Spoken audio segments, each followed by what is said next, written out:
વાત કરીએ રાજ્યના શિક્ષણ મંત્રી પ્રફુલ પાનસેરિયાએ સામાન્ય વિદ્યાર્થીની જેમ VNSGUમાં PhDની પ્રવેશ પરીક્ષા આપી છે। રૂરલ સ્ટડીઝમાં ડોક્ટરેટ મેળવવા માટે પ્રફુલ પાનસેરિયા હવે અભ્યાસ કરશે।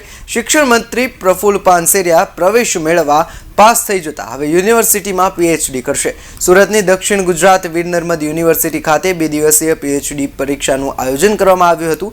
જો કે પરીક્ષા આપતા વિદ્યાર્થીઓ ત્યારે ચકિત થયા હતા। તમે માસ્ટર કરી શકો છો। માનો સાયન્સ હોય તો તમે કોમર્સ પણ લઈ શકો છો, કોમર્સ હોય તો તમે આર્ટ્સ હોય તો તમે કોમર્સના વિષયની અંદર પણ પાસ થઈ શકો। તો આવી એક સરળ પદ્ધતિ, નવી શિક્ષા પદ્ધતિ છે, એનો ઉપયોગ કરો। દરેક યુવાનો 10 પાસ થયા હોય તો 12th પાસ કરવા માટેનો પ્રયાસ કરો। 12th પાસ કરીને છોડી દીધું તો આંબેડકર યુનિવર્સિટી, બાબા સાહેબ આંબેડકર યુનિવર્સિટી છે, એમાં પણ તમે એડમિશન લઈને માસ્ટર કરી શકો છો, ગ્રેજ્યુએશન કરી શકો।